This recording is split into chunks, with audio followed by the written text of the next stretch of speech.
Today's chat is brought to you by, well, all of your support. Through the patronage you provide the Focus Fire chat team through Podbean's crowdfunding, we are able to provide you with the weekly podcast as well as the website and other aspects of Focus Fire chat. If you have any interest in becoming a patron of the FFC, please be sure to visit our website and click on the support link. Even a single dollar helps, and for those of you who are already patrons, thank you again for your generosity.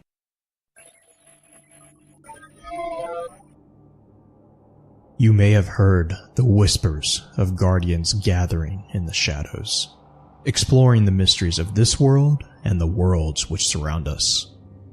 We are all in search of truth.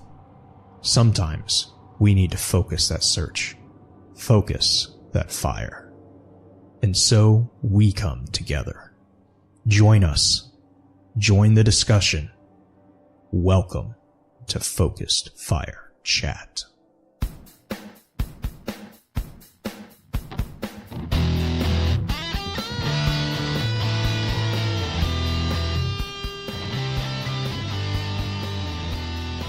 Welcome back for episode 34 of Extra Lore, recorded live on January 4th, 2019, over on twitch.tv/FocusFireChat. As always, I want to give a big shout out to our live chat here with us tonight. Thank you so much for joining us once again.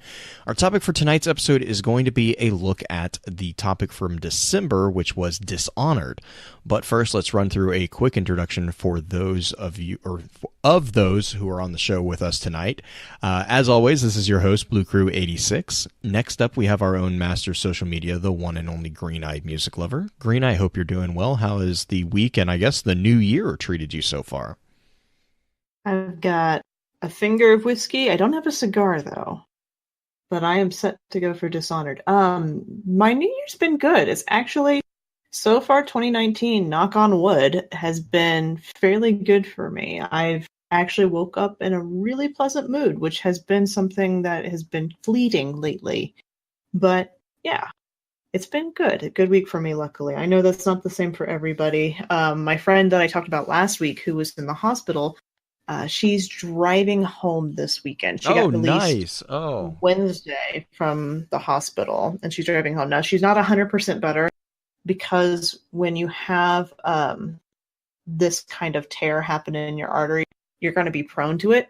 So she has to be really careful. And she's technically not completely healed up, but she is healthy enough to get away from the hospital and go back to friends and family and so many people in that community, which is luckily a really tight-knit community and loves her to death, to be able to help her out a ton. So thank you for all those people out there with well wishes and prayers and stuff for that. I appreciate it. I'm sure she does too.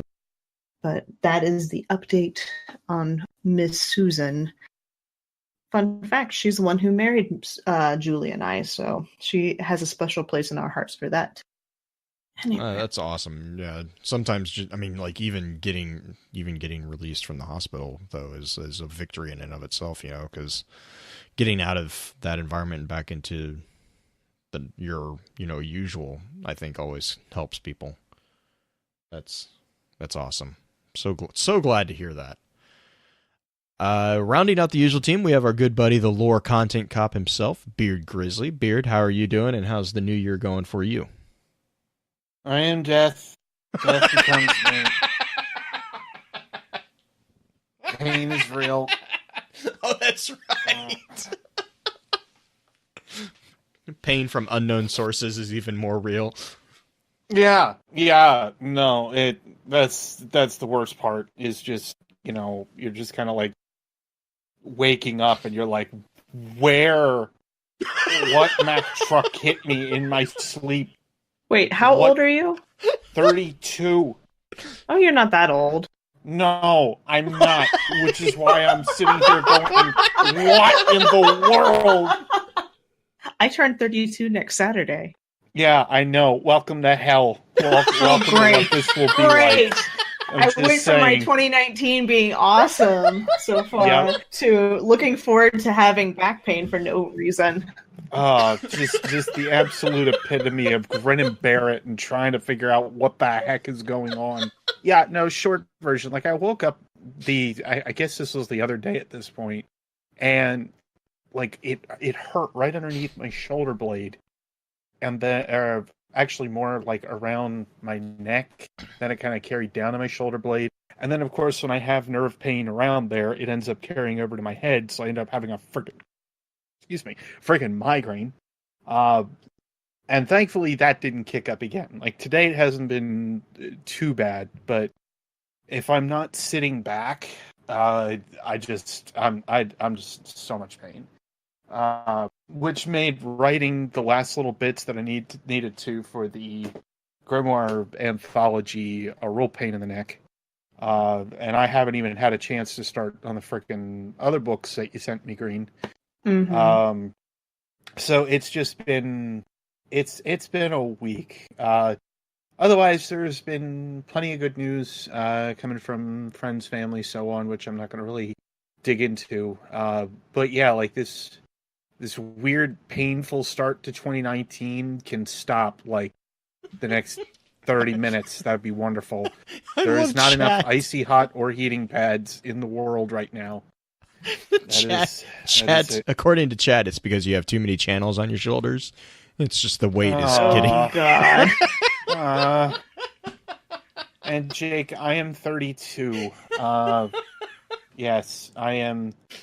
Yeah, I don't understand. Like, I understand that I'm not Jake's that old 38. of a man. Jake, you don't even look 38. No, you really don't. I freaking thought you were like 20-something. I did too, honestly. That's so funny. Oh my god. Blue's pretty young too. Yeah, I think Justin is the oldest one out of all of us. Yeah, I believe so. Because Justin. Oh, speaking of Justin, I know a couple people have asked me. Justin is doing great. He is in the middle of still so. Basically, the reason Justin's been out of touch, I had a really good chat with him last week. He has been just swamped with work, and then for those who might not be completely familiar, he's in the process of rebuilding the house that he's living in. So he is gotten pretty much everything stripped down to just studs and is actually rebuilding it pretty much from the ground up, from what I'm understanding. So like it's going to be a really good, but it is kind of time consuming, I think, would be the understatement of the week for that type of situation.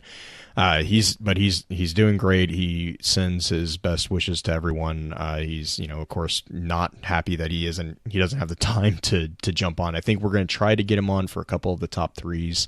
But Yay. with his work schedule, the problem is like he's working pretty much every day. And he started a new job. He started a new job. So during the week, he's pretty much doing that. And then on the weekends, he's doing the house that he's rebuilding. So he's, talking, really early mornings. He doesn't have anything going on in the evenings, but because it's such early mornings, he doesn't always have the availability that he used to, especially with the weekends because of the limited time that he has. So I think we might be able to get him on for top threes, but as far as getting him back for the full episodes, because it's such a late recording time, we're probably... I've told him, and for the record, we might have him on, and if we have him on, he might just drop off in the middle of the episodes. If that happens, that's just basically the situation, just to give everyone a heads up. But yeah, like I said, I did get a chance to catch up with him last week, actually, and so we had a good chat about that. So he is doing great, but like I said, he's just he is just swamped with real life stuff. And so anyone, send him some snake gifs over on Twitter if you think about it. He acts like he doesn't like it, but we all know he really loves it. He does enjoy he loves getting picked on. Mm-hmm, mm-hmm. That is one of the weird things that he does enjoy. I think that's the entire reason he likes me being here. Mm-hmm. I think. But we'll run through the standard intro notes, and then we're going to get right into the topic real quick. In our last Extra Lore episode, we took a brief look at Fallout. If you ever miss an episode and would like to catch up, please be sure to check out FocusFireChat.com for archives, articles, and links to the other aspects of Focus Fire Chat. If you don't mind, please rate and, if you can, review the show on iTunes, Podbean, or whichever podcasting app you use to enjoy podcasts. Reviews in particular are extremely helpful as they help us show up on the charts, and that helps others find the FFC community. To those of you who have already taken the time to leave us a review, thank you. As many of you already know, Focus Fire Chat is a cross-community gathering where the intent is to offer a week-long, in-depth view of a particular subject from within the lore of Destiny and other games. With the Extra Lore series, we delve into a game series other than Destiny for a full month, giving the group a chance to get a feel for the other games that our community loves to play. As with the normal chat topics, Extra Lore is decided by the community through a monthly poll. After the month's discussion has come to an end, we get together to stream a high-level summary of the chat for those who are unable to participate. Please be sure to also give some support to the other podcasts on the Guardian Radio Network, links of which can be found on our website. If you're a fan of lore in all its various forms, be sure to also check out thelorenetwork.com, where you can find a wide variety of some amazing content that covers a number of different titles and mediums. Extra Lore topic for January is going to be a discussion on the lore of Halo, so be sure to jump into the Discord server and weigh in. With all that out of the way, where do we think would be the best place to start when looking for a really basic understanding of Dishonored? Real quick, I wanted to go through a high-level summary of Dishonored. To kind of preface this episode, as with all the other Extra Lore episodes, I'm going to emphasize that again. I'm going to try to get all the points. I haven't played Dishonored 2. I've only played the first one, which, I mean, I really like the idea of the game. I like the mechanics of the chaos system, which we'll definitely kind of touch on a little bit. But time. But so this is going to be pretty much, it's intended to be a summary of the game series. And so because it's going to be covering quite a bit of information, we're going to obviously not be able to get into some of the nitty-gritty details on everything. So just, keep that in mind. If you guys want to continue the conversation, I do have this posted up on the website on the forum for archived conversations, and we also do have the miscellaneous games channel in the Discord chat if you guys want to chat in real time. So those are two options for you there. So that being said, a high-level summary of Dishonored. The big thing here is that this game and this world is going to be set. It's set in a fictional, plague-ridden industrial city of Dunwall. This is going to be the first one. The game follows the figure of Corvo Atano, who is the bodyguard of the Empress of the Isles. He is framed for her murder and forced to become an assassin, seeking revenge on those who plotted against him. He is aided in this quest by the Loyalists, which is a resistance group fighting to reclaim Dunwall, and the Outsider, a powerful being who imbues Corvo with magical abilities. Gameplay is experienced through a first-person perspective and allows the player a choice in the manner of completing missions through stealth, combat, or a combination of both. Note that it is possible to finish all the missions in the game to eliminate Corvo's targets in a non-lethal manner if the player wishes to do so. RPG elements or role-playing game elements are present in the option to upgrade powers and make moral choices that result in non-linear consequences. These choices are tracked in-game through the chaos system, which takes into account the amounts of friendly fire, violence, and deaths that the player causes. This modifies the game world, which allows the choices to affect the story without punishing the player or forcing them to feel the need for one style over the other. This ultimately influences which of the game's two endings is reached. The story of Dishonored 2 follows the figures of Emily Caldwin and Corvo, her father, as they attempt to reclaim the throne 15 years later. Events occur in the city of Karnaca, taking place after Emily has been deposed by the witch Delilah Copperspoon. Emily and Corvo both have their own forms of supernatural abilities, and the missions can be completed through a variety of means, similar to the first game. Another similarity does lie in the game having a multitude of available endings based again on the player's standing within the chaos system. The ending of Dishonored 2 takes place in the year 1852 / the nearly beginning of 1853, and the events obviously in Dishonored take place 15 years prior to that. So this is a game that does span quite a few, or nearly 2 decades of events, but does also maintain focus really heavily on the figure of Corvo. Corvo is he's not the sole protagonist in Dishonored 2, but he is the sole protagonist in Dishonored, and he was kind of the he's literally and kind of metaphorically the eyes through which we experience the world of Dishonored. And so to kind of dive into that a little bit, there's a couple of notable figures that we see already kind of introduced here. First off was Corvo Atano. He is in both games. I will try to include links to the Wikipedia or the fan wiki for Dishonored, which again, as most of these games that I thankfully have had recent really good luck with this, the wiki that is set up for Dishonored is amazingly well done. It's very detailed. Fair warning, there are obviously spoilers with some of this stuff. We're going to kind of enter into spoiler territory following about this point. So if you have interest in this game and you don't want to be spoiled, this is kind of your final warning for that. So to kind of go back, I'm going to include links to all these next few characters that I will be mentioning. I will do that all in show notes. Yes. Can I make a fun fact type thing? Yeah, go for it. You mentioned the chaos system. That's not to be confused with the engine, the game mechanic engine that they use, because initially they used the Unreal Engine for Dishonored, the original Dishonored, and for the second game, which they made an in-house engine that they called the Void Engine, and it specifically was made essentially for almost just this one mission that is kind of iconic, where you're flipping back and forth between times and this was developed by Arcane Studios and published by Bethesda. So this is yet another Bethesda game, which is why you're going to kind of note that the world building here is pretty complex. There are tons of literary Easter eggs. There's just tons of Easter eggs for other games within Bethesda. There's Skyrim references. There's tons of them. Which is standard for a lot of Bethesda titles. But real quick, so the main figure that we're going to talk, or that we will be kind of dancing around, is Corvo. Corvo is the main figure of the first title, and basically he's really presented as a really powerful individual within the land of the island of Cercanos.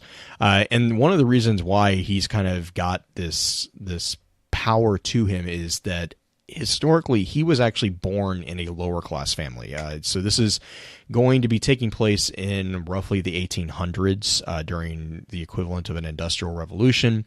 So classes they're not necessarily hard-coded caste, but they are kind of determined. They do kind of determine how one lives their life. And Corvo is actually rare in the sense that he was born in a lower class family, but he joined the military, and through basically service there and proving himself there, he actually rose all the way up to becoming the bodyguard of the Empress herself, and took on the title of the Lord Protector or Royal Protector, which is 2 titles for the same position. So he's a very, very capable individual, and ultimately that capability is kind of is a double-edged sword, really, because he gets targeted for that with the death of the Empress, and that will kind of bring me to Empress Jessamine Caldwin, who is the Empress of the Empire of the Isles, and she is killed. She is killed by the assassin Dodd on the orders of the Royal Spymaster Hiram Burrows. However, before her death, Jessamine actually is witness to her daughter, Emily Caldwin, being kidnapped by Dodd's assassins. So right before she's killed, she sees her daughter being kidnapped. And as she passes, she basically manages to kind of give Corvo the dying wish to have her daughter, basically be brought back to rule as well as protect her going forward. This will be important with the confirmation of some events in Dishonored 2 that we get. But basically, her assassination and then the circumstance of Emily being kidnapped gives the Royal Spymaster Hiram the ability to charge Corvo with not only treason but kidnapping and murder, and they imprison him, which then leads into the whole event of the Loyalist kind of breaking him out, and he joins up with their fight, and ultimately that's kind of the plot of Dishonored, is their reclaiming of the throne for Emily. Emily is obviously the daughter of the Empress in the initial title, and actually we see Emily grow in Dishonored 2 into a very formidable figure of her own, and that is because she is personally guided and protected by her father Corvo. So we find out, and it was hinted in Dishonored that Corvo was Emily's father, but it actually gets confirmed pretty much immediately with Dishonored 2 that they are actually, father and daughter, which kind of explains why Emily has not just the strength of character, but also the aptitude with the supernatural powers that Corvo had due to the outsider gracing him with that ability. To kind of step back real quick, though, to talk about Dodd, Dodd is actually a really interesting figure, too, because for the most part, Dodd, as we experience his interactions in the game of Dishonored, he's an antagonist, but Dodd is actually a protagonist in some of the DLC games for Dishonored, and he actually presents a story that will tie into Dishonored 2 that I'll get to in just a second. But he's actually a character that we see both sides of. We see him as an evil character at first, and then we're actually introduced to him as a protagonist, and actually you play as Dodd in one of the in I think both the expansions, if I remember. But Dodd is the leader, and he's arguably the founder of a group of assassins known as the Whalers, and they operate in Dunwall during a period of time called the Rat Plague, which is basically the initial title, Dishonored. He is responsible personally for the death of Empress Jessamine Caldwin, and is also responsible for the kidnapping of her daughter, which will ultimately lead to, his demise, because that doesn't go over well. The other person of note here is the Lord Regent Hiram Burroughs. This is the Empress's spymaster and ultimately the mastermind of her death, with the assistance of Thaddeus Campbell. Regent or Hiram is actually responsible for the idea of framing Corvo for the murder and abduction of Emily, which doesn't end well for him, because basically that kind of sets into motion the path of having Corvo kill Hiram at the end of, or at 3/4 the way through Dishonored. He's actually not the final boss, but he is one of the big bads that is close to the end. His co-conspirator was Thaddeus Campbell. Thaddeus Campbell is introduced as the High Overseer of a establishment known as the Abbey of the Everyman. We'll talk about that in just a bit. But the Abbey of the Everyman, he was the High Overseer in 1837, and again he was in league with Hiram Burroughs, and basically through the political clout and the not military but the legislative clout that he brought to the table, he was actually able to be a really, really useful component within the plot to the coup against the Empress. I'm trying to think if there was anyone else in one that was a major... Granny Rags. Rags. Yeah, we were talking about her a little bit beforehand. Granny Rags is so creepy? Granny. Oh gosh, she is so creepy and yet so sad at the same time. Loves rats. Yeah, and it kind of makes sense. So Granny Rags is a powerful and partially immortal witch. And the reason why she's kind of an immortal witch is similar to Corvo. She actually has supernatural powers that were granted to her by the outsider. Her original name, or her old name, was Vera Moray. She was a wealthy aristocrat that lived in the high reaches of society, who took a chance on an expedition to a continent known as Pandician, or Pandicia, and it just, and we'll get into a little bit about Pandacia in a bit when I talk about the geography of the world, but it didn't go well. And basically, as a result of this expedition and the failure, she was one of the only survivors. I think she was maybe even the only survivor to make it back to Dunwall. But because of this, in the process of surviving that, she became a practitioner of black magic, and then slowly through time descended into madness. So by the time we actually encounter Granny Rags, there is really nothing left of Vera Murray other than kind of a sense of being an aristocrat. But that is definitely overpowered by the insanity that has overwhelmed her. It's actually kind of her particular story is kind of pitiful and sad in a way.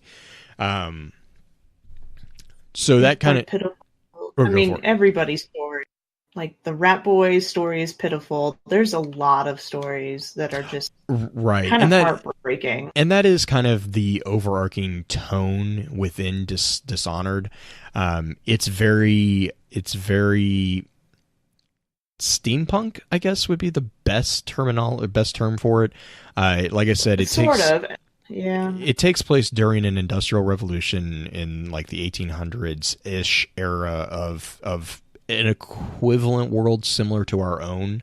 It's definitely not Earth. There's, and we'll get into that with the geography. The geography is very significantly different, as is the presence of the supernatural, which actually I'm going to use that as a segue to kind of talk about the Outsider, which the Outsider, again, you want to talk about a painful story.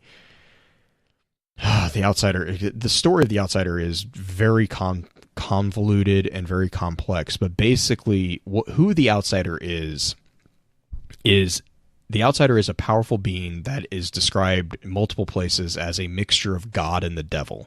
And his importance to the game is really that he imprints his mark on Corvo in Dishonored. And that mark gives Corvo magical abilities and also actually gives him a mechanically altered heart, which he actually can. It's not his heart. It's a separate heart. And this heart will tell Corvo secrets about things. So it's like a to kind of link it back to Destiny, it's almost like a Ahamkara bone. It whispers sweet nothings to Corvo, and it actually kind of helps you through a game mechanics wise. It kind of helps you guide your actions in the game. The Outsider usually appears to people that interest him as a plain-looking young man with short brown hair and black eyes, and he usually is wearing a brown coat, blue-gray pants, and black boots. Though many people worship him, such is considered heresy by the Abbey of the Everyman and is punishable by extreme measures up to and including death. I actually do have an extremely interesting article about the Outsider that analyzes his character and kind of makes the argument that you can't simplify him by saying that he's just evil. And it's through, I believe it's the PC Mag on this one. The PC Magazine was the one that did this one. PC Gamer, yeah. One of the guys who I was kind of referencing for a lot of my research in this basically compared him somewhat to Loki, more so than necessarily Lucifer, in the fact that he is a kind of a trickster god. A lot of what happens, granted, his story, how he gets turned into a god, is super sad. But in some ways, he's not really a god. He's the magical being in charge of the void. But his whole thing with marking people and giving them the powers that he gives them, it's not out of benevolence. It's not out of wickedness. It's literally out of amusement. So he's definitely a kind of a guy who is doing things just to amuse himself, I guess, is an easy way to put it. Yeah, and that's kind of where this article from PC Gamer makes the argument that like his nature is very chthonic, which is a Lovecraftian term. It's basically like it's incapable of being understood. He's just infinitely complex, and it's like he's designed as a character to be beyond even the player's knowledge, but his attitude towards Corvo and to, Granny Rags and towards Emily even to a degree. And then I think there's also in Death of the Outsider, which is one of the more recent DLCs. I can't remember the protagonist that you play as, but like the interaction there too. He's constantly interacting with the player or the characters as like with intimate conversations, like very intimate conversations. Like, everyone knows what he's talking about even though you have no clue what he's talking about. And like the argument of this article is like, you can argue that it's an archetypal trickster figure, but it's actually that kind of actually doesn't do it full justice. Oh no, he's Lovecraftian. He's similar to like Lovecraft. He's similar to Loki. He's similar to Lucifer or Satan, and a lot of like he's not painted as any single one for sure. Oh right, yeah, and it's actually and again I'm gonna link this one. But it's actually the argument that's being made is that, because the outsider was a sacrificial victim, the granting of the outsider's power by the void, which is an important distinction too that we'll get into as well. The void is pretty much like this underlying animus of everything. It's everywhere. It's very important to Dishonored. It's like there's nothing really to describe the void. It's just there. The void is what gave the outsider his abilities and his power. The outsider came about after the void, and arguably void is where all magic comes from. Yeah, and arguably it's almost where everything can arguably come from. I will get into. I have a really interesting article on that as well, but like. It's argued that the outsider actually gained his power because of the sacrifice that cost him his life. So he paid with the power that he got came at the cost of his humanity. So he's no longer even human. Like he's like this just like really weird like thing. He's almost like an avatar of the void in a way. And there's always an avatar for the void too. Right. There was one before him. There will be one after him. Right. And so that's why, again, this article that is from PC Gamer that I'll actually quote this real quick. They say, as a sacrificial victim pushed to the margins of society and reviled by the community that rejects him, he assumes the role of pharmakos. And a pharmakon is an ancient Greek social ritual of catharsis, cleansing, and sacrifice. The victims, pharmakoi, were required whenever a threat, real or imagined, destabilized the borders and hierarchies of a community to the point of crisis. Disease, war, famine, or a lack of resources could all disrupt the community to the point of escalating all-encompassing violence. Quelling these became a psychic and social necessity to avoid irreversible damage, and so a pharmakos would be chosen from among the marginalized and either ritually murdered or exiled. Typically bathed, adorned, and treated as sacred, this act of unifying violence through sacrifice would expel not just the victim, but also all the social ills that the victim would come to represent. All evil, violent, and immoral acts became associated with the pharmakos regardless of his guilt. The pharmakos is therefore granted enormous power by the community. He has the means to both destroy it and save it. It is no accident that the root word pharma means both poison and cure. The paradoxical double meaning demonstrates the power of scapegoating, as curative violence ends poisonous violence.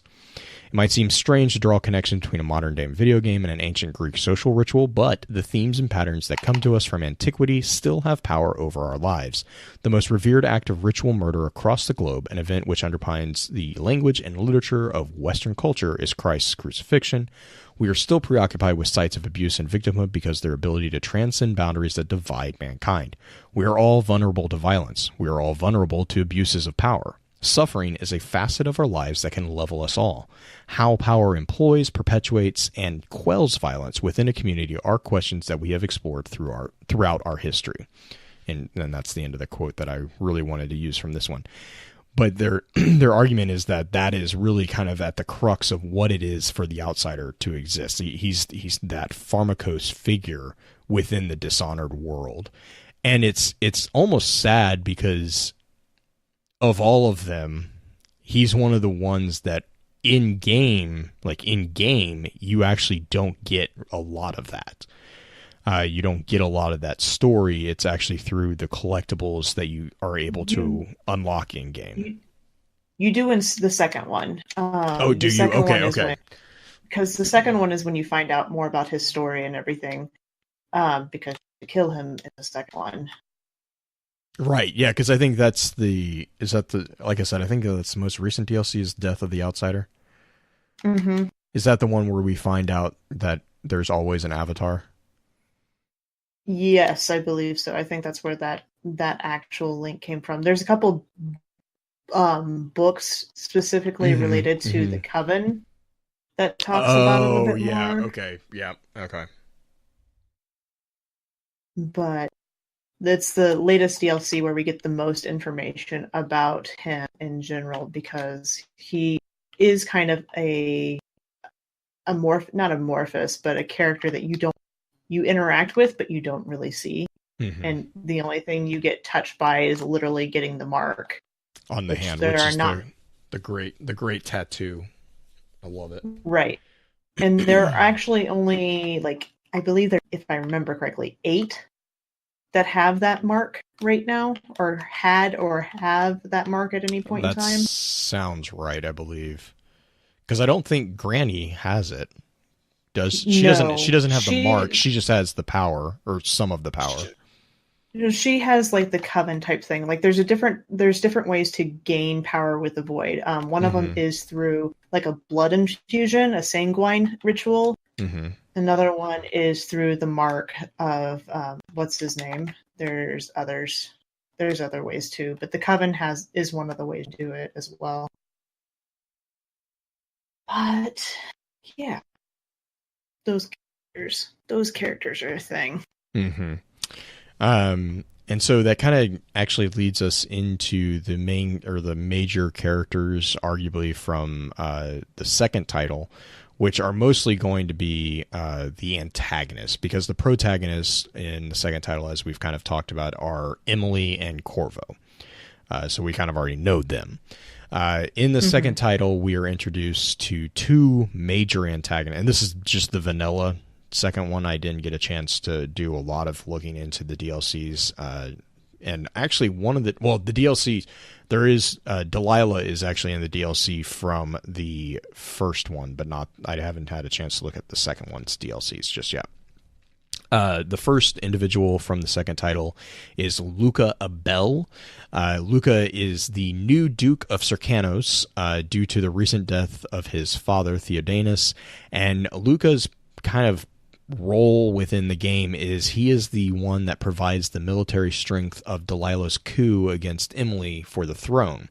And it's to note that in contrast to Theodanis, who was a very benevolent figure, Luca is very oppressive. He oppresses his people, and it actually kind of provokes acts of rebellion against his authority.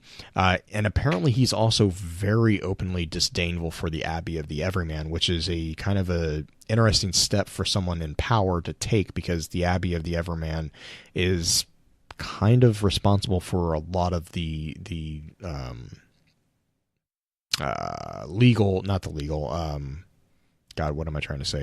military police. They're kind of the enforcers of the empire, if you will.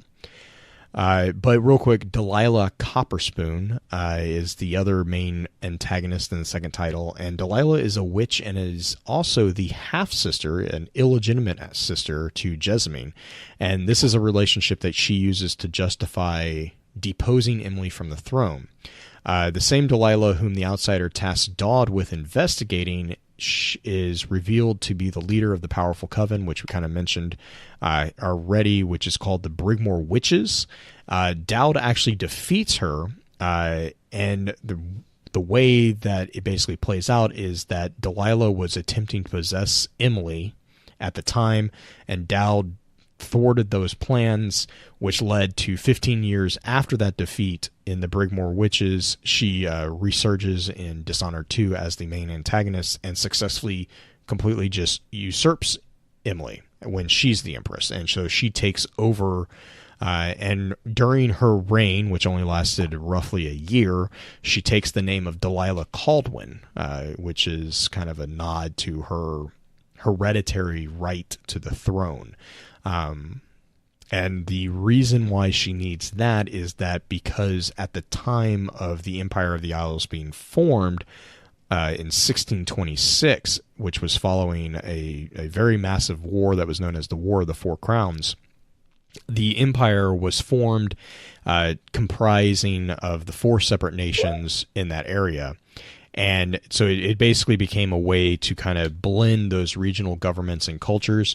And they did that through hereditary emperor empress. So ever since that founding in 1626 up until what we have now in 1852, that has been ruled hereditarily through that same family.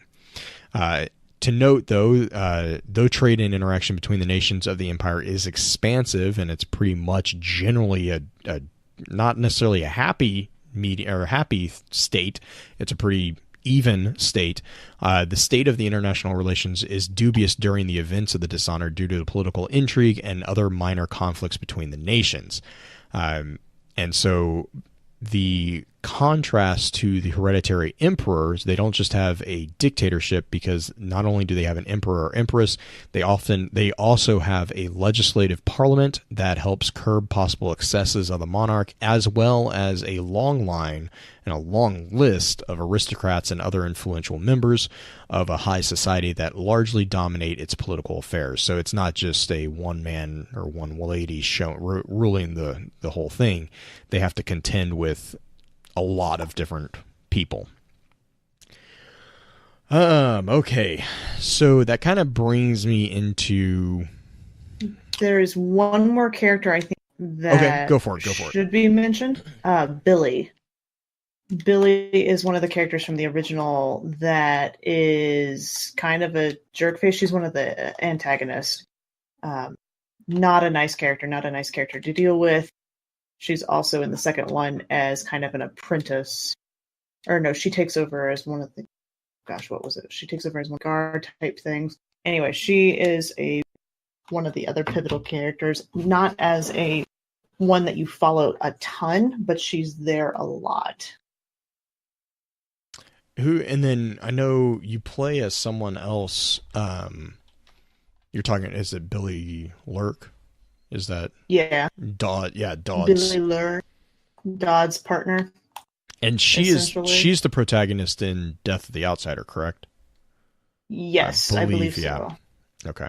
She's the one who is working with them, because I believe Dowd dies, or yes, Corvus Dowd dies, one of the two. Yeah, Dowd dies because you see him in the void, and he's being plagued by his bad decisions, basically. Oh yeah, as always. So real quick, that's Billy Lurk, who is Dowd's second in command, and then she will then later become the protagonist that we play with as in Death of the Outsider. I think that's a good point to kind of jump into a basic timeline. So these are specific characters, and now to kind of back up a little bit and look at the whole world and the kind of the concept of a basic timeline here. We had, like I said, we had the War of the Four Crowns in 1825. Following that conclusion, basically it was decided that it was going to need to be an alliance of everyone that was really involved with the Four Crowns, and that took place in 1626, and that was when the first emperor was brought, or was, I can't remember if he was elected or if he was just through trade and all that, but the emperor took over. The Caldwins took over at that point. So 1626 to 1700 was really kind of the foundation of the Empire of the Isles. And then in 1700 to about 1800s, we see the introduction and the rise of a political group known as the Abbey of the Everyman. And the Abbey of the Everyman, excuse me, the Abbey of the Everyman is based really in the cities of Whitecliff and Dunwall. So Dunwall is the main city that we play in the first title, and I believe Karnaca is the Dishonored 2. So we don't really play in Whitecliff that much, but Whitecliff and Dunwall are the main kind of centers of the Abbey. And the Abbey really centers around the idea of the universe as being unknowably vast and swarming with all manners of dangerous spirits and forces, most of which are hostile to mankind's existence.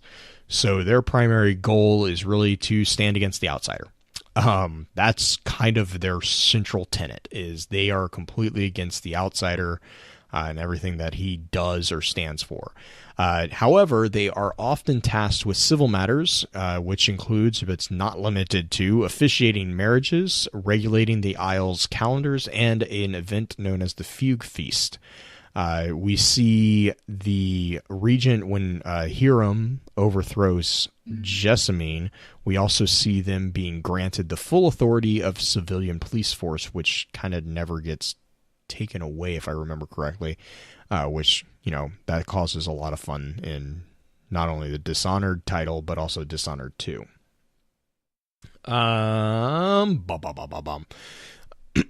So that's the Abbey of the Everyman. Abbey of the Everyman, it's another one that has kind of a really interesting, very weird history. So they're really getting their roots established, their foundation built in the Empire. And about the 1800s, that's when this industrial age kind of starts. There's a couple things. What's up? What was the name of the scientist that basically helps kick off that age? He Morley? was super pivotal. Morley insurrection? No. Or gosh, why am I blanking? I know about the Morley insurrection. Sokolov. Sokolov, Anton yeah. Sokolov. I was about to say, yeah, Sokolov just popped up. Yeah. Oh, yes. And so anyways, this was the Morley insurrection was in 1801 to 1803. It was a 2-year thing. And basically it was pretty much, there was a violent uprising, and it just was a very bad time. And the conclusion really of the particular uprising was the assassination of one of the empresses at the time. And so that didn't bode well, and then they elected a regent, and I believe it actually was the war was actually ended in 1802, but there was a lot of intrigue and stuff like that actually didn't end until 1803. So the war, the physical, like the actual war, ended in 1802, but it was nearly a year later before all the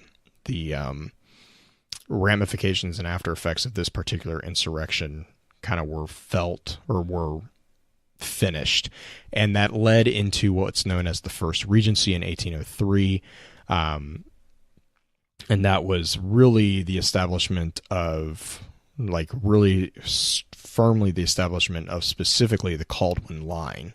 Up until now, that had been, I believe, the Laskier, and then different families, but they've all been kind of related through lineage wise. But the Caldwins took place after the Morley insurrection. Excuse me, man. So after that, we had 1803. Caldwin takes over. And then it's in 1835, which is the time of the first title, Dishonored, that we have what's known as the Plague Crisis. And this is where Jessamine is assassinated. Corvo is accused. Emily disappears. And from 1835 to 1837, there's just like pretty much chaos. There's military, militia, military law is imposed on most of the empire. It's not a good time. And in 1837, which is basically the end of the first title, Emily is returned and she takes over the throne. And she takes back the throne and leads and becomes the woman that we see in Dishonored 2. Dishonored 2 takes place in 1852, which is 15 years after, and that starts off with the dethroning of Emily and the crowning of Delilah, and then ends with the dethroning of Delilah and the resurgence of Emily. However, the interesting thing there is the ending of, you don't have to kill Delilah. There's the alternate ending. There's two separate endings possible there. And the actual ending of that game, I don't necessarily want to spoil that one, because it is a really interesting ending, because Delilah is kind of cuckoo for Cocoa Puffs. If it's a very common thing for most of the antagonists in this particular series. But her entire goal is to basically create a perfect world. And her process of doing that is very much in line with the conclusion to Dishonored 2. And I think that was actually one of my favorite things about reading about Dishonored 2, was that entire conclusion of that story arc. It was very Dorian Gray, if that makes sense. But yeah, so that's like a really general overview of the basic timeline throughout not just the current two titles that we have, as well as some of the DLCs, but also kind of what was leading into those two titles. That kind of brings me to the geography, which, as you might have kind of inferred so far, there's islands, and that's pretty much all there is. Well, yeah, that we know of. That we know of, and also the major cities that are on it are relative to things that we have in our right. real Oh yeah, world, no. When I say island, they're large bodies of land. Like, these are not like Hawaii size islands. These are, decent size islands. Like Gristol, for example. So the Gristol is the centrally located island.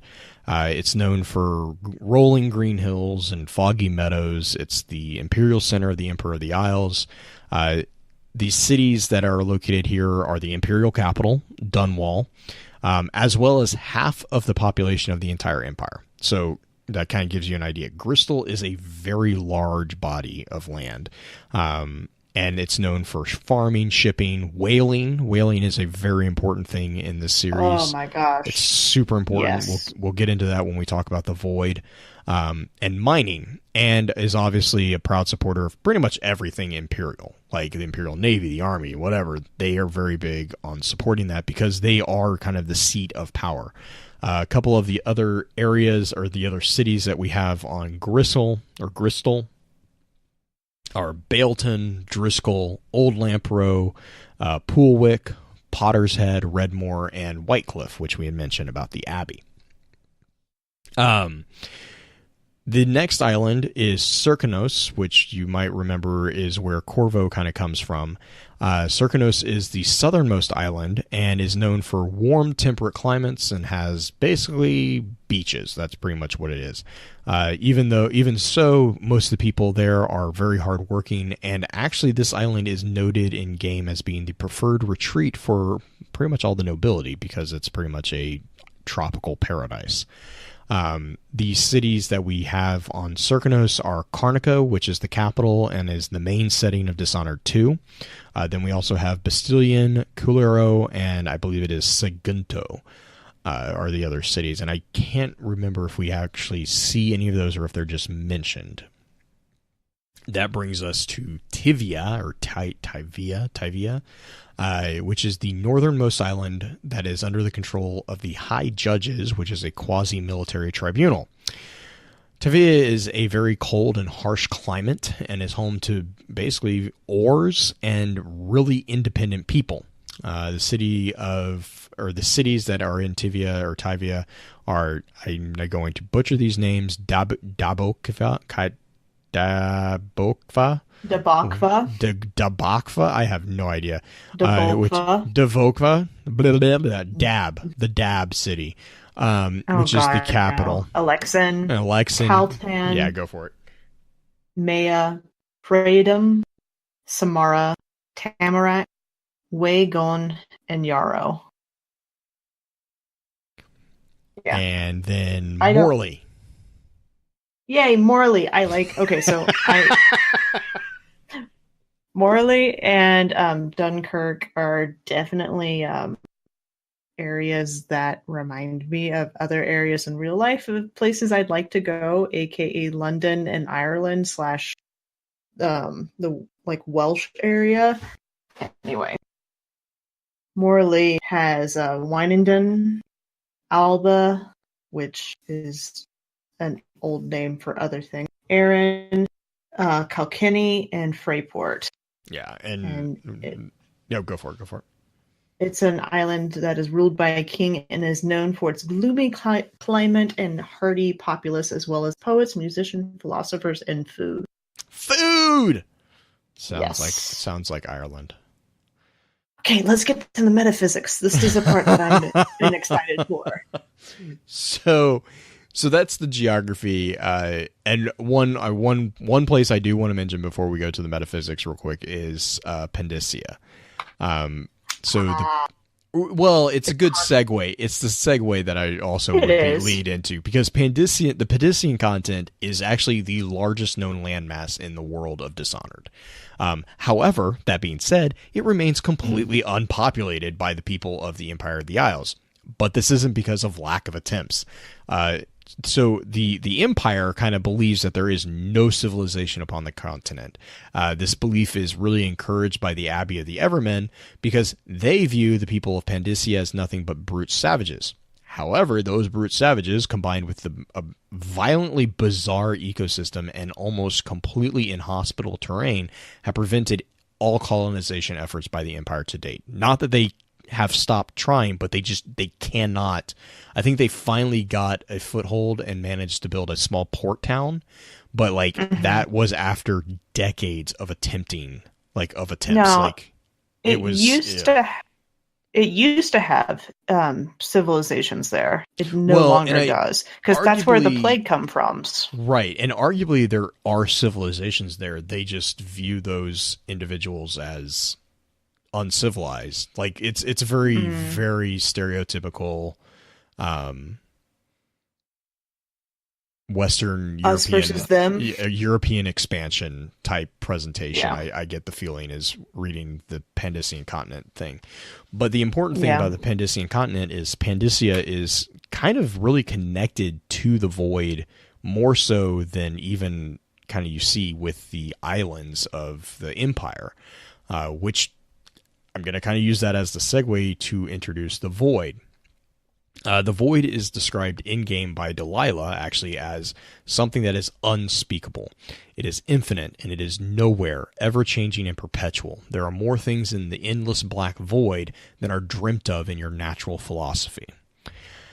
And so I'm going, real quick, Green, I'm going to quote this article. It's a pretty long quote, so bear with me, but it does a pretty good job of explaining kind of a general summary of the void, and then I'm going to hand it over to you for your piece. And this is a quote from Andrea, I think it's Enderwildy, from over at Eurogamer. I will be including the link to the full article for everyone in the show notes, but Andrea says, quote, "Any inquiry into the metaphysics of Dishonored stands and falls by the void, that shadowy realm that is the source of all magic, witchcraft, and arcane knowledge. Even the outsider, who appears as an ancient god that grants his arcane mark to the player, ultimately derives his powers from the void, not the other way around. Sometimes the shifting void seems to be a place entirely its own, existing largely independently of that other world. Sometimes it appears as a reconfiguration or twisted mirror image of fragmented and distorted places existing in reality, or even as a parallel dimension existing alongside the natural world, while sometimes overlapping or intruding into it. Hell might seem like the most obvious contender at first, but the comparison falls apart quickly. It may be a sinister place, and there is some evidence that it serves as some sort of afterlife. But while the spirits of doubt and others you may encounter in the end of death of the outsider don't seem too happy there, they're not exactly being tortured by anything besides their own regrets. A better choice might be the primordial chaos of various creation myths, such as the Greeks, which is seen as the unformed state of the cosmos before it was given shape through an act of creation or separation that brings order to the chaos. Given the void's frequent association with the ocean, the description of the unformed chaos in Genesis is especially tantalizing. Quote, "And the earth was without form and void, and darkness was upon the face of the deep, and the Spirit of God moved upon the face of the waters," from the King James Version. Of course, the void differs from the primordial chaos insofar as it exists alongside the fully formed world. But then again, we know that time works very differently in the void, so it might be possible to view it as a sort of remnant or glimpse of that original chaos. To grossly oversimplify, Plato's theory of form and the schools of thought it would later influence posited that we live in an imperfect world and that the things we perceive are like distorted shadows thrown by ideal, unseen forms. In other words, there exists, depending on the interpretation, either a metaphorical or very real realm of ideals whose emanations constitute the world as we see it. Given how the forms of the natural world often appear in the void as fragmented, twisted shadow images, it could be said that the void is to the world of Gristle and Serkanos as the imperfect world of Platonic thought is to the realm of the ideal. And yet, it's more complicated than that. After all, the void is more ancient than the world of humans, and heretics all over the empire believe that the void holds deeper truths than the natural world, and the powers that are bestowed upon them by the void seem to confirm this belief. The void manifests itself in the natural world in different ways. As mentioned above, there seems to be sympathetic affinity between the void and the ocean. As a result, the creatures that live in the deep waters have special connections to the void. The whales of Dishonored are mysterious creatures whose song seems to have a special effect on the people of Dunwall, and whose bones are carved into whispering scrimshaw that channel the powers of the void. And that's the end of that quote. So with that being said, I really like that because of the explanation of the Platonic philosophy as far as the ideal, because it Right. makes a lot of sense when you kind of are introduced to the void initially. So I really, really appreciate their particular analysis over there at Eurogamer. But I know you had some thoughts on the void as well. There's a couple of different things. Going back to the whales, the connection between the biblical text that we know as well as the concept of things connected to the void in Dishonored links the idea of Leviathan. They're actually called Leviathan, and if I remember correctly, there's a book within Dishonored, the original game, that talks about them as well. And all of the whaling that ends up happening, whalers are a big part of the economy at this time too. The whale oil, the carving of runes out of the bones, those are used for different things. There's just a ton connected to the two, and the cosmic whale is, if I remember correctly, isn't there a mythology where there's a cosmic whale? Yeah, I can't remember if the the cosmology. I know that there is a mythology of the whales. I can't remember. Let me look real quick to see if I can find it. To move on to a different concept, something that I find interesting is when there is kind of that heaven and hell feel to it, in the fact that the void is unto the void you go when you die type thing. But if you supposedly lead a really good life, you don't go into the void, you just cease to exist entirely. Those who are not so good go into the void to deal with all of that. But the metaphysics with the void, and how the void itself seems to be an entity in some respects of itself, even though it's a location as well as a power source and everything like that. It seems to have its own will, because the void always manifests itself not a supervisor, but a avatar. Thank you, avatar. Why that word? That was difficult. Yeah, I had the same problem earlier. I was like, there's a word that I want, and I can't remember it. So you have the outsider, who's the avatar currently. Well, currently as in right before the end of Dishonored 2. But the the thing with the avatar itself, it doesn't. There can be periods of time where the avatar is not there. Like there is no avatar for the void. It could be a long period of time, it could be a short period of time, but there's always the manifestation of one. And there's a lot of people out there who theorize that once one avatar is destroyed or dies or moves on or basically orchestrates his own demise, which is another theory going around, there is something at work in the world to create a new one. Whether it's like the poor outsider that we were talking about earlier, who was a child who was murdered, and a cult thing, and the same knife that was used to essentially turn him into the outsider and the avatar within it, that was the knife that slit his throat, is the knife that ends up trying to kill him at the end.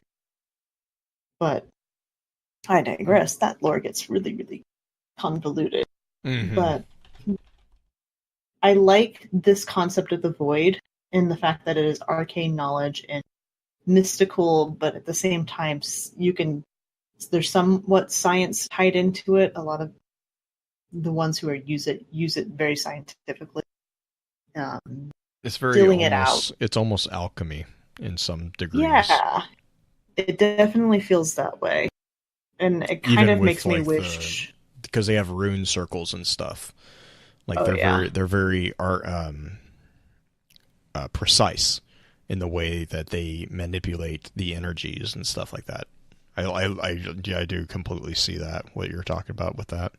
Yeah, it really makes me wish that they would dive more into it like that in Destiny, because I certainly see a lot of relative things, because anytime you talk about the concept of a void, there's going to be some very similar things that come up. I really wish they would go into it like Dishonored did, but that is just my wish list. Right, and I think the other thing too is that you're seeing holding Destiny and Dishonored, together. It's kind of comparing apples to oranges, to be fair, but you also see the difference between what is generally like a Bethesda title, like the very, very focused on granular aspects of things, and then Bungie tends to be more about the overarching sweeping story arcs and the world in general, and they have detailed characters, but those usually come after the world has been kind of not necessarily fleshed out, but broadly stroked, conceptualized. Mm-hmm. Whereas Bethesda kind of does an opposite. They go from an inside out kind of look, and Bungie kind of tends to go from an outside in.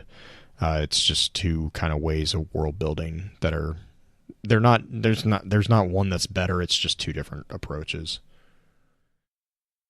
The void is fascinating. The void is also terrifying, by the way.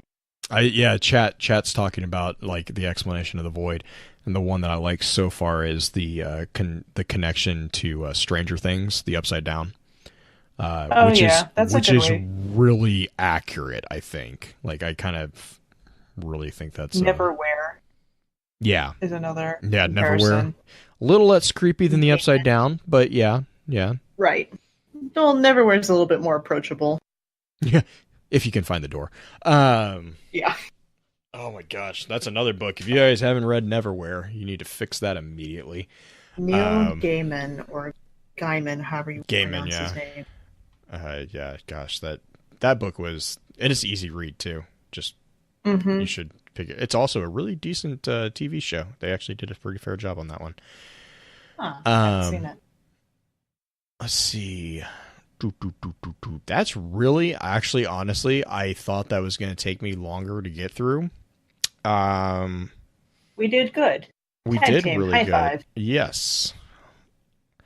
I think that's actually, I know it feels weird calling it on, because we're about a little bit over an hour. Do you have anything in particular that you wanted to?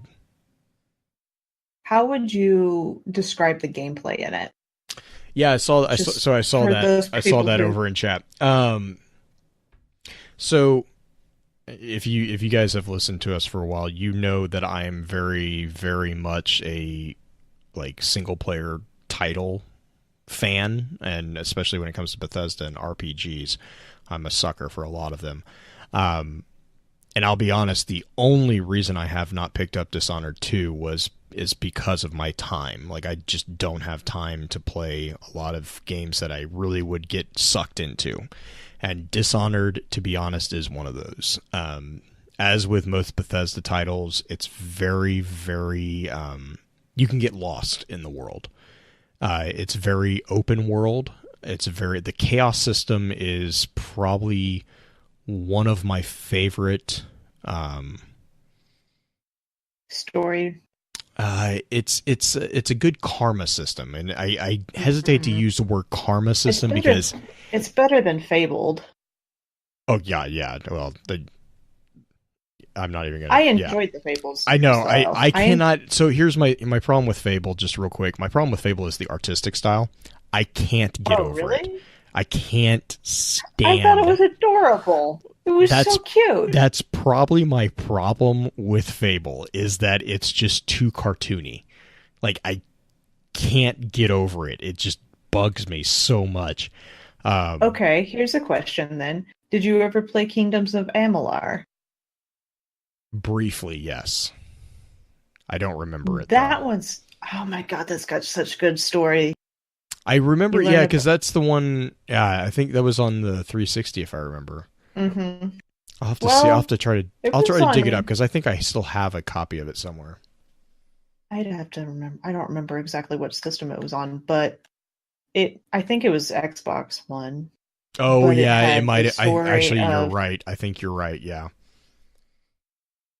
Yeah. Anyway, that one was great. Had really good story because it was basically teaching you the mythology of the British Isles while you're playing it. Yeah. But as far as gameplay mechanics, it's very, very, very similar to Assassin's Creed 2, which is very high praise for me. Assassin's Creed 2 is probably one of my favorite titles because of the combat. Like, the game mechanics is just fluid. Like, it's just smooth. Like, everything you do just looks effortless. It's very pleasing to watch. Of course, Assassin's Creed is, third person, so it's a little bit easier to watch that. Dishonored, you kind of have to get used to that type of movement taking place, but you're in a first person perspective, which reminds me a lot of Thief. If anybody's ever played Thief, it's very similar to that type of thing. There are a lot of homages to Thief in the game as well. Yes, there are. Well, and to be fair, a lot of the movement in Dishonored is it's almost copy paste. Like, it feels like it's almost copy paste from Thief. Like, a lot of the acrobatics that you do as Corvo, if you play more of a stealth approach, which that's the other thing. That's to kind of go back to the chaos system. That's the other thing that Dishonored just completely hits the nail on the head with, because the chaos system is just an ingenious way of allowing the player to really take control of the story, but not derail the story. Because you have arguably this living world, and it's not, but it feels like when you're playing that everything you do actually does have an effect. Like, if I don't kill this particular person, then that is going to have consequences. Now, whether or not that's a good consequence is entirely up to me to make that interpretation as a player. There is no pressure within the game really to do one or the other. Like, you can be bloodthirsty, or you can be completely sneak. And both of them are viable options. One of them, depending on how patient you are, might be more, antagonizing or agonizing to you as a player. But as far as mechanics, they are both achievable. And I think that speaks a lot to the development, or to the mechanics. And that's why I really like Dishonored, is because it's one of those, it's a truly open experience. And it's just, it's fluid.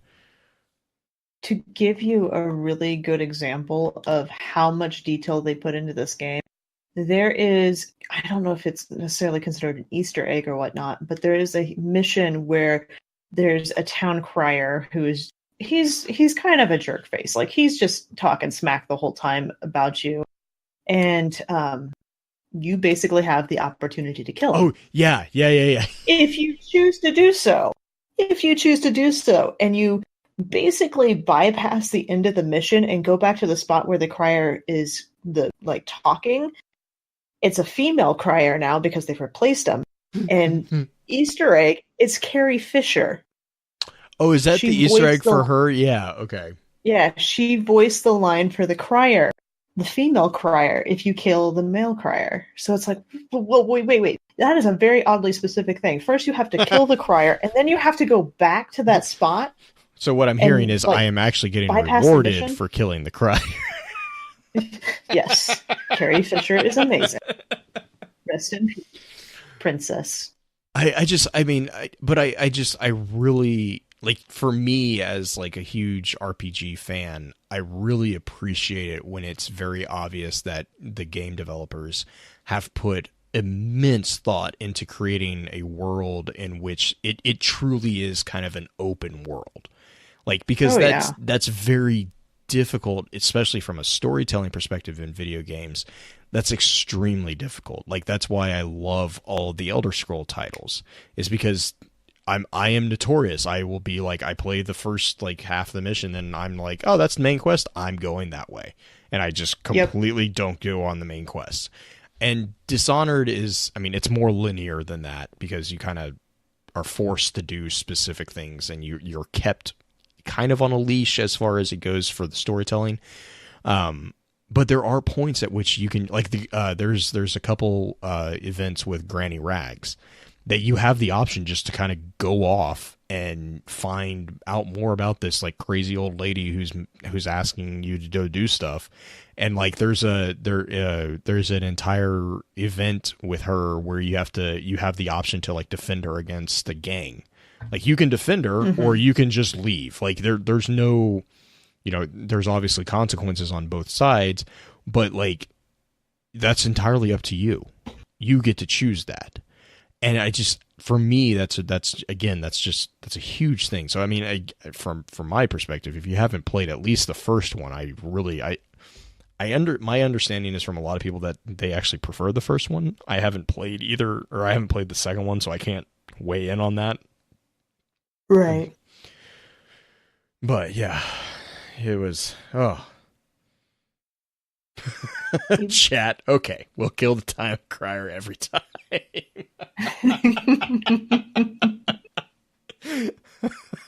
I found that listening, there are actually a lot of really good lore videos out there. By the way, our friend Bife actually has a few videos on Dishonored, believe it or not. His are a little bit more overarching and not as in depth as like his Destiny videos, but they're still very good. There are a few other really, really nice creators that are out there who go into such depth and talk about the Void specifically, and talk about, there's like a guy who did a whole episode on the rat plague, who did a whole episode on the whales themselves. There's a lot of lore out there, and this title came out in 2013, so it's an older title. It's an older title, but it's a really fascinating world. They did a really good job with it. It's one of those things too where it's like it was unique at the time, and it still kind of is, in the way that it takes up the concept of the steampunk, because it's like it's a steampunk-esque. It's not hard, like it's not like fully steampunk, but it has that feel. Like the major image that a lot of people associate with Dishonored is Corvo's mask, like the mechanic mask, and then like even the heart that you get from the outsider is a mechanical heart. It is a actual heart, but it has gears on it, and it's got like a little gauge on it. So it's like this weird like blend of fantasy and steampunk, and but it's not like, because like Thief is kind of the same, but Thief is much more steampunk, I feel, whereas Dishonored is much more kind of that supernatural alchemy type. The void is much more prevalent in this title than the sense of supernatural in the Thief world, the Thief universe. Because like Garrett has his own run-in with supernatural, and he has a lot going on there, but it's not as overt as it is in Dishonored. Like, not everyone in Thief's universe has access to the void in the same way that kind of everyone has a way of some kind of interacting with the void in Dishonored. Now, whether or not they do is a completely different thing, but it's accessible in a way, in various ways, to different people. Like, you have the covens, you have the outsider, obviously kind of actually interfering with things. You have the Abbey of the Everyman. To a degree, there are some things that they do that revolve around the void. You have the continent of I keep wanting to saying Pandemonium, but it's Pandacia, which arguably there's a lot of going on Pandacia that connects to the void as well. By the way, every time I hear it, I hear Pantasia, which is totally different. Yeah, see, I hear... Never mind. Anyways, yeah. That's a really long answer to game mechanics, but I mean, like, again, if you guys haven't, if someone out there has not played it, I mean, if nothing else, I definitely would encourage you to go to YouTube and just like watch it, because it is a really, I mean, it's just aesthetically, it's pleasing to watch. It's got a great, strong story. It's got really interesting characters. All of the characters they all have something going on, which is really cool. Like, every character, like, there's a story behind most of the characters. Like, you never really run into like a flat character. Like, even some of the characters that are like the police or whatever, if you just sit around them, they have like dialogue that goes on that kind of mentions things going on behind the scenes. And I think that's really cool, because it gives depth to the overall world in a way that a lot of developers don't do anymore, because if they're wanting to get like a linear gameplay. So I really, again, I can't stress enough that the open world presence of depth is just overt as everything in Dishonored.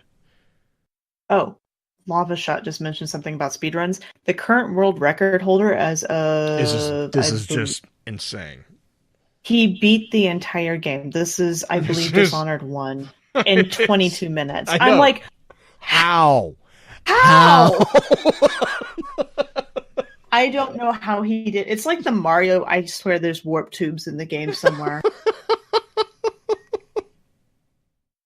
It's freaking amazing. Yeah, I do. Because that's been he's had that record for a while now, right? Yeah, he has. Obviously, like, once that record was set, it was kind of like, yep, that's not that. Nope. Mm-mm. Yeah, 22 minutes. It's crazy. I can't think of the guy's name, but I'm sure if you looked up speedrun Dishonored, it's freaking amazing. Yeah, they have so speedrun.com has leaderboards, and they have Dishonored on there. Oh, looks like there's one that's 32 minutes, not 22. 7 days ago. Oh, geez. I wonder if they reset it every once in a while. Death of the Outsider, they beat in 9 minutes and 58 seconds. It's crazy. That's crazy. That's just, 33:27 as of October 2nd. That's just ridiculous. Yeah. Like, it just ridiculous. Mm-hmm. There's a Knife of Dunwall. A guy beat it in 5 minutes. Some German guy. Crazy. Speedruns are fascinating. Yeah. Anyway. They are. But yeah, I think that's, I mean, I honestly, I like I said, I typed up all these notes, and I thought it was going to take me a lot longer to get through. It's okay. Mostly because I figured I would get distracted on Platonic idealism. Kinda did. Yeah, I did. I think I did. And that's a whole, like, I mean, that, to be fair, that's a whole different, like, the mythology of Dishonored really is a really fun thing to kind of get into. And there's a lot of, like, the two articles that I'm going to link from Eurogamer and PC Mag, or PC, whatever. I can't ever remember that particular site. Those two, they're one of them, PC is looking at the other, and then Eurogamer is more generally the Void. But they're just two samples of, like, some of the just amazing pieces that have been put together. Not just articles, but, like, you know, Green had mentioned, there are YouTube videos out there that are really well done as far as, like, analysis of the different aspects of these. And to be fair, again, a lot of these things have a lot of detail that you can spend, I mean, you could spend hours just reading about, you know, different eras within the world, and it's information that is there. Books in the world, right? And which is that's just Bethesda. I love Bethesda titles because of that particular thing. That's just something that's very common in their games, and you can actually sit down and, like, read. They're actually, like, small books. Like, it's just really cool, and it's a great way of telling the story within a game world. But yeah, I mean, that's really all I had as far as, like, a summary view of the game series. So do you want to do final thoughts and shoutouts? Final thoughts, sure. Play the game. It's really cheap right now at GameStop. I think you can find the Game of the Year edition, which was the first Dishonored, for like $10. Yeah. It was also on Xbox as one of the Xbox free games of the month type thing a while back. It's a good game. It's definitely worth your time. You can put easily 40 to 60 hours into the game if you want to. And because it's open world and so incredibly interactive, you can definitely get into it. My first love with video games, coming back to them when I was in college, was the open world type feel with Oblivion and Skyrim. So Dishonored was right up my alley, especially with the sneak ability, because you gotta sneak everywhere. The only thing that would make Dishonored that much better is if I had a bow, but, you know, that's just me going back to my Skyrim crutch. But you can reach out and touch people. Yeah, I don't like getting close. Which is so much fun. That's one of the powers. Sorry, is the, like, yeah. I think it's more prevalent in Dishonored 2, because Emily definitely has a more violent version of it, but Corvo does have a bit of it. And there's just unique abilities in both the games. Really, one introduces a lot of them, and then two, you get a completely different set of games or different abilities to utilize, which is fun and different. And I say play it. In my opinion, one was way better than two. There was some story mechanics that kind of got jumbled into, and it just didn't feel as interactive as one did. But it could have been also the timing of when it came out, because 2 came out around the same time as a lot of other major titles, and it just kind of got ragged on pretty harsh. But shout-outs for anything else. We are officially, as of this recording, not necessarily as of the day it releases, but as of this recording, we are 180 days from Guardian Con. I have a countdown timer on my phone for 2 things: my sister's wedding, which is in April, and Guardian Con, which is in July. So if you have not gotten your ticket or airline ticket or hotel or anything like that, you are starting to get to the point where things are going to start running out as far as hotel tickets and Guardian Con tickets. So 180 days, start looking into it, start getting plans together. I want to put together a Focus Fire chat meetup at some point in the evening. I think we were talking about possibly Thursday night for that. Wednesday or Thursday night for most people. But we'll see. Check out the Discord. We'll get the social events page going again as people start getting closer and closer, and we'll talk about meetups in there. So, that's my shout out.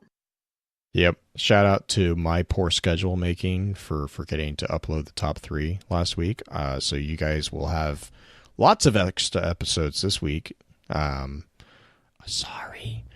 But yeah, also, I mean, kind of second Green's point, if you haven't played it, or if you have played it briefly, I kind of determine my time investment in games as far as like how many hours, which is a pretty low bar because I'm willing to pay $16 to go to a movie. That's like 2 hours. So a game that's $10 and I can know that I'm going to get at least 5 hours of entertainment out of.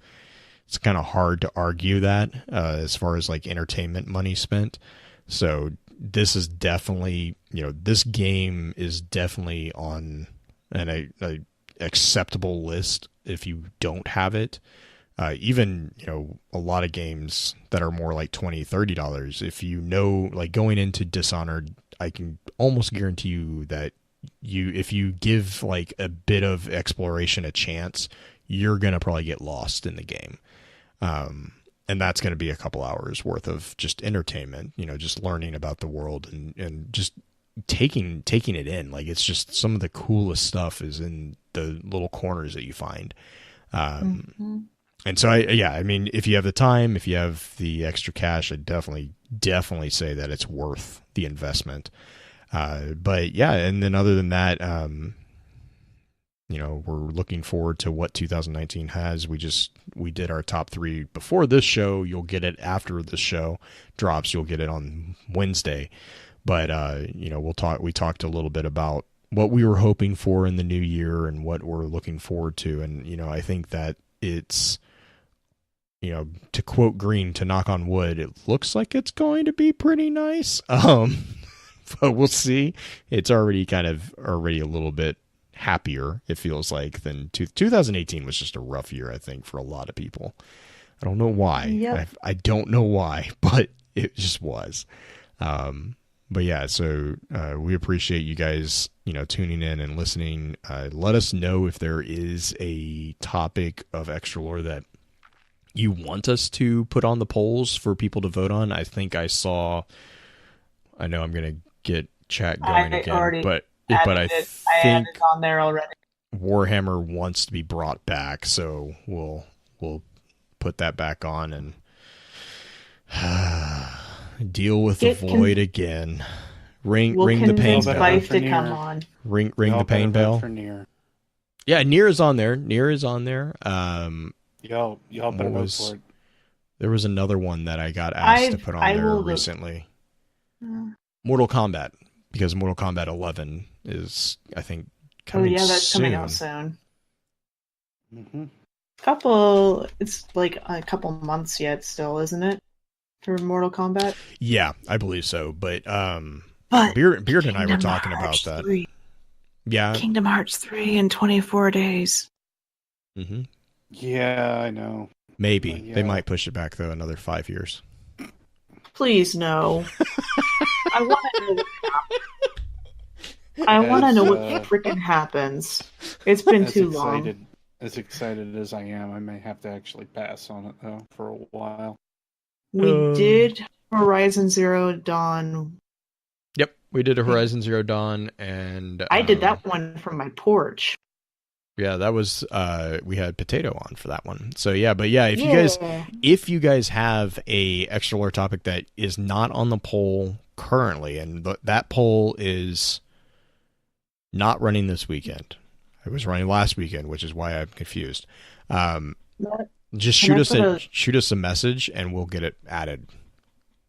Yeah, I'll just put a list of the poll topics that are for it. Should we just put it up in chat somewhere? So yeah, we can put it in Discord. We'll put it in the Discord channel.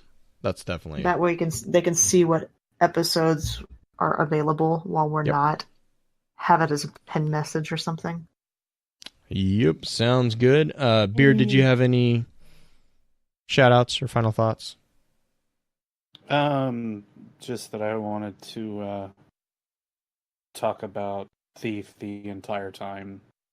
That you guys were talking about this, quite frankly. Yeah, it's if you played Thief and not Dishonored, that is actually an easy way to kind of compare it. Like it's very similar to Thief. Mm-hmm. Otherwise, though, yeah, just stuff that I'd said early on. I guess through top 3 and whatnot too. Here in the beginning, just good luck in 2019. Set goals for yourselves, but think about what it takes to get there. Don't think about the destination. Think about the journey. Yeah, because that's the best part. Yep. But otherwise, that's about it. That's where I'm at while I'm sitting here in pain. That's all. I'm sorry, Beard.